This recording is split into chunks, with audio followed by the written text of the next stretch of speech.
नमस्कार, मैं हूं दीपाली राणा। आप देख रहे हैं फ्यूचर एक्सप्रेस और हमारे साथ है एमएफएसएल की शिवांगी शारदा। मार्केट्स पर व्यू देने के लिए, साथ ही साथ स्ट्रैटेजीज बताने के लिए, साथ ही शो में हम रिजल्ट्स पर भी बातचीत करेंगे। जिंदल स्टेनलेस के सीएफओ अनुराग मंत्री हमारे साथ मौजूद रहेंगे, उनसे भी करेंगे चर्चा।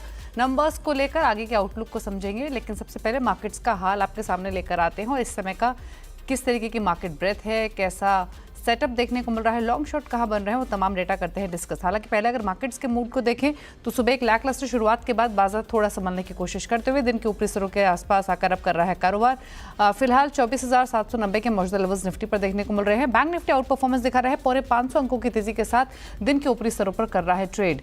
बैंक निफ्टी में 1% की मजबूती है, 51,765 के मौजूदा लेवल्स पर कारोबार करते हुए दिखाई दे रहा है। ये बात दिखाते हैं मिड कैप और स्मॉल कैप्स का हाल। यहाँ भी रिकवरी लोअर लेवल से दिखी है, लेकिन अभी भी लाल निशान में इंडेक्स ट्रेड कर रहा है। लगातार हमने काफ़ी बिकवाली मिड कैप स्मॉल कैप्स में हावी होते हुए देखिए इस पूरे ही हफ्ते के दौरान। स्मॉल कैप इंडेक्स भी लोअर लेवल से थोड़ा संभल कर कारोबार करते हुए, लेकिन इस समय अभी ऊपर आकर कर रहे हैं कारोबार। इस समय के आपको चीन के बाजार दिखाते हैं। चाइनीज मार्केट्स में 3% तक की तेजी देखने को मिल रही है। एशियाई बाजारों का हाल है, शंघाई 3% ऊपर है, हैंगसेंग 3% ऊपर ट्रेड कर रहा है, ताइवान में 2% की मजबूती देखने को मिल रही है। तो एशियन मार्केट से सपोर्ट मिल रहा है, ग्लोबल क्यूज बेटर दिखाई दे रहे हैं और इसीलिए शायद इंडियन मार्केट्स में भी रिकवरी आते हुए दिखाई दी। एक बार अमेरिका के फ्यूचर्स भी देखने की कोशिश करेंगे, वहाँ पर क्या रुझान इस समय देखने को मिल रहा है। लेकिन एशियन मार्केट से पूरा सपोर्ट आते हुए और चाइनीज मार्केट जहाँ पर हमने गिरावट देखी थी वहाँ पर तेजी बनती हुई दिख रही है आज के कारोबार में। ये बढ़ने गिरने वाले स्टॉक्स आपकी स्क्रीन पर आते हैं, लेकिन देखिए आप फ्यूचर्स का हाल। डाउ फ्यूचर्स में अच्छी तेजी है, 160 अंकों की बढ़त के साथ ट्रेड कर रहा है। नेस्डैक फ्यूचर 7 अंक ऊपर है, फ्लैट है।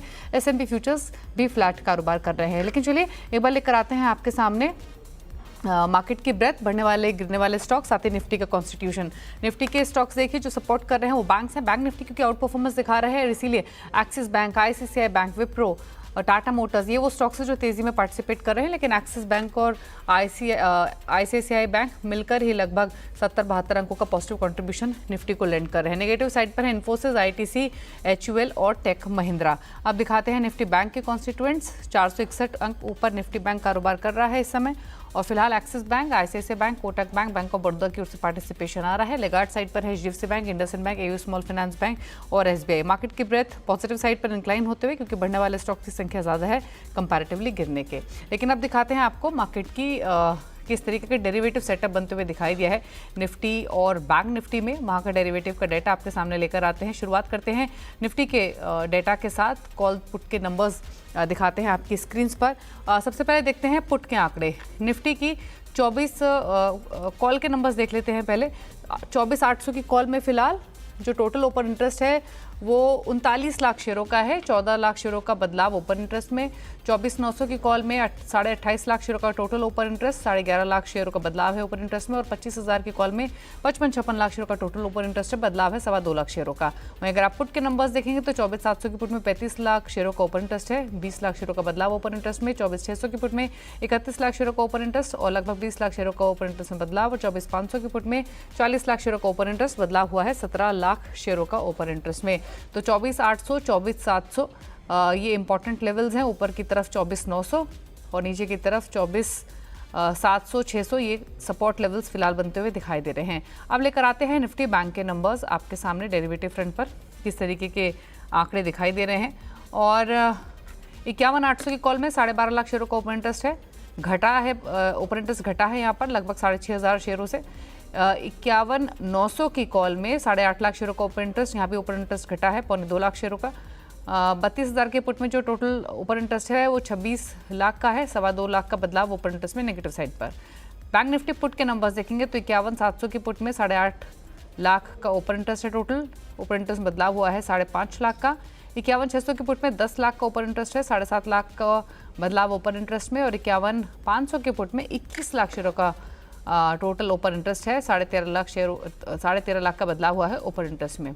अब दिखाते हैं आपको लॉन्ग साइड्स पर कहाँ ट्रेड बने हैं, शॉर्ट साइड्स पर कहाँ ट्रेड बनते हुए दिखे हैं। FNO सेटअप आपके सामने लेकर आते हैं इस समय के कौन कौन से वो स्टॉक्स हैं जहाँ पर ट्रेडर्स तेज़ी या फिर मंदी की पोजीशंस आज के कारोबार में बना रहे हैं। FNO सेटअप देखने के बाद फोकस करेंगे इनफैक्ट स्ट्रैटेजीज पर। शिवांगी से समझेंगे कि कहाँ पर ट्रेडिंग अपॉर्चुनिटीज़ फिलहाल दिखाई दे रही हैं। ये रहा FNO हीट मैप जो कि बुलिश दिख रहा है। 65 स्टॉक से जहां पर तेजी की पोजीशंस बनती हुई दिखाई दी हैं। 56 स्टॉक से शॉर्ट कवरिंग के सहारे चले हैं। शॉर्ट्स बने हैं 41 शेयरों में और लॉन्ग अनवाइंडिंग हुई है 15 स्टॉक्स में। ये फिलहाल एफएनओ हीट मैप है। अब कौन से वो ट्रेड्स हैं जहां पर तेज़ी बनी है, शॉर्ट कवरिंग के सहारे या फिर लॉन्ग बिल्डअप कहाँ हुआ है? लॉन्ग बिल्डअप के स्टॉक्स दिखाते हैं। विप्रो 4% ऊपर, 3% ऊपर एनएमडीसी, आयशर मोटर्स 3% ऊपर है, 3% ऊपर ही लॉरस लैब्स है, पिडिलाइट में 2.5% की तेजी है। शॉर्ट कवरिंग कहाँ है? एक्सिस बैंक 6% ऊपर, जीएसपीएल में शॉर्ट कवरिंग का सपोर्ट 4% ऊपर, 2.5% ऊपर एमएनएम फाइनेंशियल, हेवल्स हिंडाल्को में 2-2.25% की बढ़त देखने को मिल रही है। ये वो तमाम स्टॉक्स जो शॉर्ट कवरिंग के सपोर्ट से ऊपर बढ़ते हुए दिखे हैं। अब दिखाते हैं मंदी वाले स्टॉक्स। लॉन्ग अनवाइंडिंग तेजी की पोजीशंस कहाँ वाइंड अप हुई है? मनापुरम फाइनेंस में 12.5% लुढ़का हुआ है, 4.5% लुढ़का हुआ है इन्फोसिस, एचयूएल 1% नीचे, 1% नीचे एम्फोसिस और चंबल फर्टिलाइजर। शॉर्ट बिल्डअप कहाँ हुए हैं? उसमें है महानगर गैस 11.5% नीचे, आईजीएल 10% नीचे, एलएनटी एमआईएनटी 5.5% नीचे, पॉलीकैब 2% नीचे और आईटीसी में भी 2.25% की गिरावट फिलहाल देखने को मिल रही है। तो ये वो पॉकेट्स जहां पर दबाव आज कारोबार में देखने को मिल रहा है। शिवांगी हमारे साथ बनी हुई। शिवांगी नमस्कार, स्वागत है आपका। पहले तो बताइए निफ्टी बैंक निफ्टी दोनों पर क्या स्ट्रैटेजी रहेगी? डेटा आपने रीड किया होगा, क्या स्ट्रैटेजी ट्रेडर्स यहां से लेके चल रहे हैं और क्या सजेशन रहेगा? जी बिल्कुल, very good afternoon Deepali ji, thank you. तो हम देख रहे हैं कि निफ्टी में जिस तरह से हमने एक हेड एंड शोल्डर पैटर्न का ब्रेकडाउन देखा था, पर नीचे के स्तर में काफ़ी अच्छी सपोर्ट बेस बाइंग देखने को मिल रही है। तो कहीं ना कहीं हम देख रहे हैं कि अब सेलिंग प्रेशर जो सुबह का कन्वर्ट हुआ है बाइंग के तरफ, तो 24,500 एक काफ़ी इंपॉर्टेंट लेवल बना है यहाँ पे। तो ये टूटते हुए नहीं नज़र आ रहा है। तो 24,500 एक सपोर्ट बनते हुए नज़र आएगा निफ्टी के लिए, तो इसको हम ध्यान रख सकते हैं बाइंग के अपॉर्चुनिटी ढूंढने के लिए। और जो नेक्स्ट पड़ाव है वो 25,000 के हम देख रहे हैं, वहाँ पे थोड़े बहुत कॉल राइटर ज़रूर खड़े हैं। तो 25,000 पे थोड़ी अनवाइंडिंग होनी बाकी है एक एक वन डायरेक्शनल अपसाइड के लिए।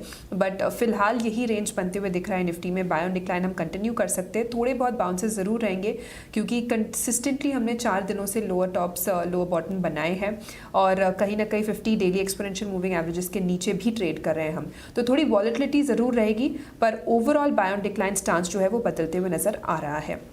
दूसरी ओर अगर हम बैंक निफ्टी की बात करें यहाँ पे तो कुछ बैंकिंग स्टॉक्स है वो फ्रंट लाइन में आते हुए दिख रहे हैं। चाहे आप एक्सिस की बात करें प्राइवेट में, चाहे आप आईसीआईसीआई की बात करें या फिर पीएसयू में एसबीआई की बात करें, इन सभी में बाइंग इंटरेस्ट जो है वो इमर्ज होते हुए दिख रहा है काफ़ी अच्छी रूप से। तो बैंक निफ्टी आप देखोगे अगर, तो निफ्टी के कंपैरिजन में इतना टूटा भी नहीं था पिछले 2-3 सेशन से। तो यहाँ पे क्लियरली एक स्टेबल फैक्टर जो है वो ये इंडेक्स लाते हुए नज़र आ रहा है इस बाजार में। तो 52,000 के ऊपर जो है कन्विक्शन यहाँ पे बाइंग साइड में आएगी for the next upside level of 52,750। तो यहाँ पे ये लेवल्स को हम ध्यान रख सकते हैं 51,500 के एक सपोर्ट के साथ। सो बैंक निफ्टी में अभी फिलहाल हम बाय ऑन डिक्लाइन कर सकते हैं, पर 52,000 के बाद जो है वो राय रहेगी कि हम पोजीशन ऐड करें। तो अभी फिलहाल 50% डिप्लॉय कर सकते हैं, बट बाय ऑन डिक्लाइन दोनों रणनीति दोनों इंडाइसेस में ये रणनीति हम अप्लाई कर सकते हैं। ओके लेकिन निफ्टी बैंक डेफिनेटली एक आउट परफॉर्मेंस दिखाते हुए अब तेजी और एक्सटेंड हुई है। निफ्टी बैंक में 550 अंकों की तेजी के साथ दिन के ऊपरी स्तरों पर आकर निफ्टी बैंक ट्रेड कर रहा है और उसी सहारे निफ्टी भी अब दिन के ऊपरी स्तरों पर आकर 24,800 पर कर रहा है ट्रेड। स्टॉक स्पेसिफिक स्ट्रैटेजी समझ लेते हैं शिवांगी। डेफिनेटली ब्रेथ मार्केट की सोफार एफएनओ सेटअप देखें या कैश सेटअप देखें, पॉजिटिव ही दिखाई दे रही है। ट्रेड्स आपके रडार पर भी होंगे। पहला स्टॉक कौन सा रहेगा?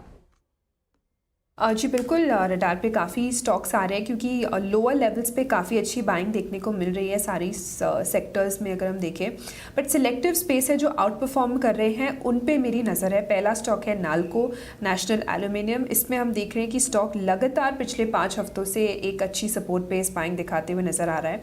इनफैक्ट CNBC आवास पे ही हम ये स्टॉक जो है 185 से बाइंग के राय दे रहे हैं। तो यहाँ अब इन लेवल्स पे भी फ्रेश बाइंग देखने को नज़र आ रहा है और अपने प्रीवियस 232 के एक हर्डल को भी सरपास करते हुए नज़र आ रहा है ये स्टॉक। जो वॉल्यूम्स कल के सेशन में ऐड हुई हैं और आज जो फॉलो अप बाइंग है वो कन्विक्शन ऐड कर रहा है इस स्टॉक में। 240 के टारगेट्स के लिए इसमें खरीदारी की सलाह रहेगी, 225 के एक स्टॉप लॉस के साथ। दूसरा पिक मेरा रहेगा SBI। बैंकिंग स्पेस में हम देख रहे हैं कि एक अच्छी रिवर्सल देखने को मिल रही है, बाइंग इंटरेस्ट जो है बरकरार है। SBI में भी हमने देखा है कि कल के सेशन में SBI ने अपने 50 डेली एक्सपोनेंशियल मूविंग एवरेजेस के ऊपर क्लोजिंग दिया है और आज भी अच्छी तरह से होल्ड करते हुए नजर आ रहा है।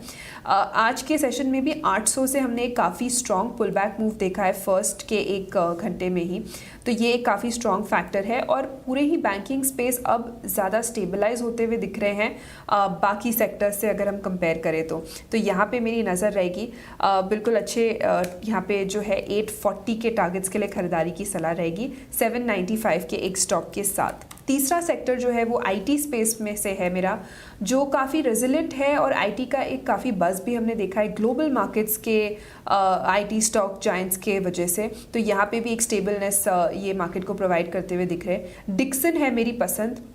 हमने देखा है डिक्सन कंसिस्टेंटली पिछले 18 महीनों से एक अपवर्ड स्लोपिंग चैनल को रिस्पेक्ट करते हुए नज़र आ रहा है।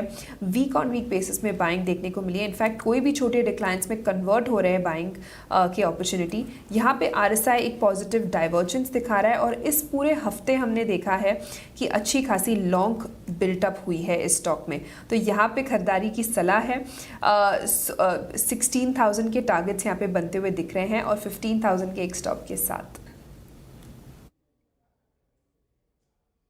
ओके चलिए, तो ये कुछ ट्रेड्स रहे जिसमें नाल्को, डिक्सन टेक, SBI ये तेज़ी की तरफ कुछ ट्रेड्स रेकमेंड किए हैं शिवांगी ने। यहाँ पर आप पोजीशंस खरीदारी की तरफ बना सकते हैं। टारगेट स्टॉप लॉस आपकी स्क्रीन पर हैं, इनको नोट कर लीजिए।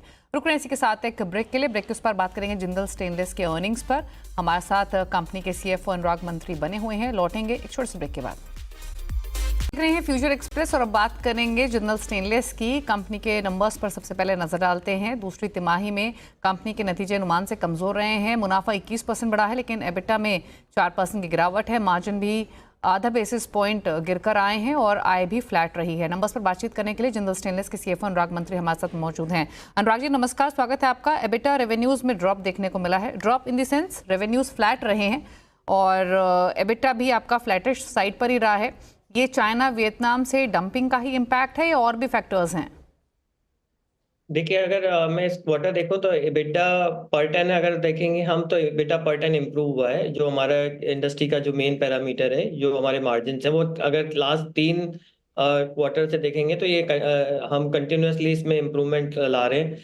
ये this is despite the fact that कि इसमें 2 चैलेंजेस है। एक तो डोमेस्टिक मार्केट में जैसा आपने कहा चाइना और वियतनाम की डंपिंग काफ़ी है, और जो लोअर एंड सेगमेंट्स हैं, स्पेशली द अनऑर्गेनाइज सेगमेंट, और दूसरा जो हमारे प्रीमियम एक्सपोर्ट मार्केट्स हैं यूरोप एंड US, वो वहाँ पे जैसे specially the larger economy like Germany, they are still not recovering on a growth momentum, तो उसके चलते वहाँ ऑटो डाउन है, उसके वहाँ की ऑटो इंडस्ट्री 8% श्रिंक हुई है, तो उसके चलते अभी वहाँ यूरोप एंड US की जो हमारी एक्सपोर्ट है वो नहीं बढ़ पा रहे हैं। एक और रीजन एक्सपोर्ट में जो चैलेंज आ रहा है वो आ रहा है कि जो वेस्ट एशिया वॉर है और रेड सी की क्राइसिस है, उसके चलते फ्रेट जो है वो ऑलमोस्ट 5 गुना हो गया। अगर लास्ट क्वार्टर इटसेल्फ देखें तो ये फ्रेट कॉस्ट बहुत बढ़ती जा रही है। हम इसको एड्रेस कर रहे हैं मल्टीपल वेज से, जैसे ब्रेक बल्क कम शिपमेंट शुरू किया है उसके चलते, लेकिन उसके डिस्पाइट दैट जो हमारे एक्सपोर्ट मार्केट है वो उतने फीजेबल नहीं है अभी एट दिस स्टेज। तो जो हमारा टारगेट था, हम 10% एक्सपोर्ट अब नाउ टारगेट कर रहे हैं, जो हमारा पहले 15% एक्सपोर्ट का टारगेट था। बट तो इसके चलते भी अगर मैं देखूं तो ये बहुत सेटिस्फैक्टरी रिजल्ट है from management perspective, in the sense कि हम एक्सपोर्ट को 10% मेंटेन कर पा रहे हैं despite all these geopolitical situation, and जो प्रीमियम मार्केट में हमारा फोकस रहता है और जो नए प्रोडक्ट डेवलपमेंट का, उसके चलते ये अच्छा वो है। डोमेस्टिक साइड पे जरूर बहुत सारी आई वुड से हेडविंड्स है, स्पेशली द इम्पोर्ट्स के कारण जो है इम्पोर्ट बहुत ज्यादा हाई है। अगर मैं आपको बताऊं तो ऑलमोस्ट जो हमारा कंजम्पशन है इंडिया का स्टेनलेस स्टील का, उससे 1/3 से ज्यादा अभी इम्पोर्ट हो रहा है और लार्जली चाइना और वियतनाम से आ रहा है, तो ये एक बहुत बड़ा सेटबैक है डोमेस्टिक मैन्युफैक्चरर के लिए। अच्छा अनुराग जी, फिर 2 चीज़ें बताइए। एक तो आपने कहा कि पहले आपके 15% एक्सपोर्ट के टारगेट से करंट चैलेंजिंग एनवायरनमेंट में आप 10% एक्सपोर्ट टारगेट को मीट कर पा रहे हैं, जिससे आप सेटिस्फाइड हैं। तो आप इसी टारगेट के साथ अगले क्वार्टर्स के लिए आप आगे बढ़ेंगे। दूसरा सवाल ये कि आपने खुद भी मेंशन किया और आपने अपनी अर्निंग कॉल में भी कहा था कि आपने सेल्स को डोमेस्टिक मार्केट में इसलिए भी पुश नहीं करा क्योंकि आपके फिर प्रोडक्ट सेगमेंट में मार्जिन्स इम्पैक्ट होते। तो यहाँ पर एक सिनेरियो समझना चाहेंगे, जैसे आपने कहा कि डिमांड जिस तरीके की है डोमेस्टिक मार्केट में उससे कहीं ज़्यादा इम्पोर्ट्स हो रहे हैं चाइना और वियतनाम की तरफ से, तो ये अभी एग्जिस्टिंग सिचुएशन अगर देखें तो अभी भी डंपिंग काफ़ी हद तक हो रही है। तो वो इस पर्सपेक्टिव से मैं पूछने की कोशिश कर रही हूँ कि जो रनिंग क्वार्टर है फिर आने वाले अर्निंग्स में उस पर भी इम्पैक्ट दिखेगा इसका? नहीं, तो आपका अगर मैं देखूं, अगर लास्ट क्वार्टर 2 की बात करें वर्सेस क्वार्टर 1, द वियतनाम की डंपिंग ऑलमोस्ट 3 गुना बढ़ी है। तो ये एक मतलब डंपिंग तो कंटिन्यूअसली इंक्रीज हो रही है। एंड वियतनाम की जो डंपिंग है वो भी लार्जली चाइनीज मटेरियल की रूटिंग है, बिकॉज वियतनाम में पर से जो स्टेनलेस स्टील मेल्टिंग कैपेसिटी नहीं है, वहां पे खाली आके कुछ फिनिशिंग होती है ऑन जस्ट ऊपर, एंड देन वो मटेरियल इंडिया आ जाता है। तो वो एक बहुत बड़ा चैलेंज है उसके लिए। तो उसके चलते जो some of the lower margin segments हैं इंडिया में, जो लोअर रेंज सेगमेंट्स हैं, जो अनब्रांडेड सेगमेंट है जहाँ पे क्वालिटी का फोकस कम रहता है कंज्यूमर का, वहाँ पे ये सब मटेरियल ज्यादा प्ले करता है। तो वहाँ पे हमारे मार्जिन जनरली बहुत प्रेशर में रहते हैं। लेकिन अगर मैं एक्सपोर्ट की बात करूं तो वो जैसे 10% हम मेंटेन कर पाएंगे। हमारा फोकस रहता है कि हम प्रीमियम सेगमेंट में एक्सपोर्ट मतलब बढ़ा के 15% तक लेके जाएं। और ये हो भी सकता है अगर क्वार्टर 4 में हमको दिखता है जैसे आफ्टर यूएस इलेक्शन अगर कुछ हमको अच्छा सिग्नल दिखेगा तो we should be able to make it up to that. तो we are very ready for that perspective. But लेकिन डोमेस्टिक मार्केट के चैलेंज के डिस्पाइट, बट अगर हमको देखो तो ओवरऑल हम स्टिल टारगेट कर रहे हैं कि हम 10 से 15% की अपनी वॉल्यूम ग्रोथ दे पाएंगे in FY25 as compare to FY24। So overall ये हमारा अभी भी टारगेट है वॉल्यूम का। ओके, चलिए शुक्रिया अनुराग जी क्विक कमेंट करने के लिए अर्निंग्स पर, एंड गुड लक आपको कमिंग क्वार्टर्स के लिए। तो ये जिंदल स्टेनलेस के नंबर्स पर बातचीत हुई। स्टॉक 724 के आसपास फिलहाल कारोबार करते हुए फ्लैट है आज के सेशन में। रुक रहे हैं इसी के साथ एक ब्रेक के लिए। शिवांगी बनी हुई है, लौटेंगे तो जानेंगे उनसे उनका आज का सस्ता ऑप्शन। जल्द वापस आते हैं। फ्यूचर एक्सप्रेस शिवांगी सरदा हमारे साथ बनी हुई है। अब यहाँ से सीधे रुख करते हैं आज के सस्ते ऑप्शन का। जी, सस्ता ऑप्शन के लिए मैंने चुना है MCX। हम देख रहे हैं कि यहाँ पे एक फ्रेश बाइंग देखने को मिल रही है। इस पूरे हफ्ते हमने जो बची कुची शॉर्ट्स थी हायर जोन्स पे या प्रॉफिट बुकिंग थी वो कवर होते हुए दिखी है। तो करीबन 3% का जो शॉर्ट ओपन इंटरेस्ट था वो कवर हुआ है। तो एक अच्छी अपमूव बनने की तैयारी पूरी है और पूरे capital market exchange related stocks जो है वो काफ़ी पॉजिटिव नज़र आ रहे हैं। इन लेवल्स पे भी यहाँ पे एक अच्छे लुक्रेटिव लेवल्स बन रहे हैं। MCX की अगर हम वीकली स्ट्रक्चर देखें तो पिछले 12 हफ्तों से कंसिस्टेंटली एक हायर बॉटम्स बनते हुए दिख रहे हैं। तो स्टॉक काफ़ी पॉजिटिव है। 6600 के कॉल ऑप्शन में खरीदारी की सलाह है, 150 के स्टॉप लॉस और 222 के एक टारगेट्स के लिए। ओके, तो चलिए यहाँ पर MCX के कॉल ऑप्शन पर आपको सलाह दी गई है, ट्रेड आपको रेकमेंड किया गया है। फिलहाल जो 6600 का कॉल है वो 174-75 पर कर रहा है ट्रेड। शुक्रिया शिवांगी शो में आने के लिए और अपनी तमाम स्ट्रैटेजीज बताने के लिए। इसी के साथ एक ब्रेक के उस पर भी खबरें जारी हैं CNBC आवाज़ पर।